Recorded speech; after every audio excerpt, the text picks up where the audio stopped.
Pour la troisième année consécutive, la fête des plantes se tenait à l'étang de la glacière de Saint-Vincent-de-Paul, avec encore de nombreux exposants à venir découvrir.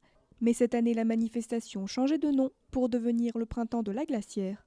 Ça touche un petit peu tout ce qui est milieu horticole, mais au-delà de l'horticole, c'est-à-dire que on a des exposants qui font de l'accessoire, des apiculteurs, donc ce n'est pas que le végétal, mais ça tourne quand même au milieu du végétal. Voilà le nom de printemps dans la glacière.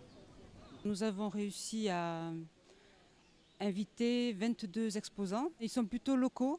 Ils viennent des Pyrénées-Atlantiques, Haute-Pyrénées. Hautes-Pyrénées, Soupros, Saint-Jean-de-Marsac. C'est plutôt local.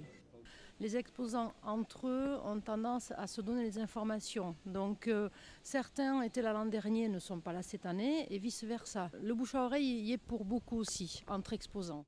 Je fabrique essentiellement des choses avec de la terre qu'on appelle du grès, donc terre qui est cuite à très haute température et qui résiste au gel. Et ma spécialité, c'est de mettre des émaux de faïence. Donc c'est pour ça que vous avez des couleurs très, très lumineuses. Donc ce sont des mangeoires à abreuvoir, des nichoirs aussi pour les oiseaux, des petites suspensions pour mettre sous les arbres ou après à piquer dans le jardin. Donc c'est sur une tige de fer à béton.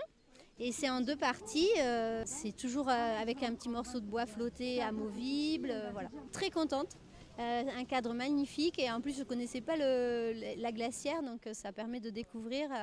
Donc oui, vraiment très, très bien accueilli, super. Parmi les nouveaux exposants se tenaient les stands des habitués, comme Daniel revenu pour la troisième année, présenter ses curieuses plantes épiphytes. Les plantes épiphytes, c'est des plantes qu'on trouve dans la nature en Amérique du Sud et qui ont la particularité de pousser sans terre. Donc il n'y a pas de système racinaire. C'est des plantes que vous allez trouver dans leur milieu naturel, sur les arbres, les roches, les fils électriques. Et pourquoi elles arrivent là? C'est parce que les graines sont identiques à des graines de pissenlit. Donc la plante, une fois fixée sur un support, elle se fixe avec des crampons et tout se fait par le feuillage, c'est-à-dire l'humidité, photosynthèse, puis l'échange gazeux. Ce qui m'intéresse, ça fait plus de 30 ans qu'on vend ces plantes-là, qu'on s'est spécialisé à l'époque sur ces plantes-là et on est resté sur ce genre de plantes. L'expo, oui, j'y viens déjà parce que c'est pas trop loin et puis le cadre est très sympa. Et puis voilà, j'ai l'habitude de faire des expos un peu dans la région, entre autres. Cette année, la manifestation tombait le 27 mai, jour de la fête des mères, l'occasion pour les retardataires de trouver une idée cadeau pour ravir leur maman. Pour la fête des mères, nous avons organisé une petite tombola, c'est-à-dire qu'il y a 2 compositions à gagner pour une maman. Donc une composition, un tirage au sort ce matin et un tirage au sort cet après-midi.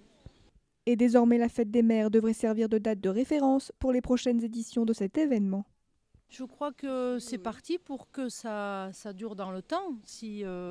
Voilà, avec les contraintes de la météo, évidemment, mais c'est parti pour durer, oui. On va faire en sorte que ça dure.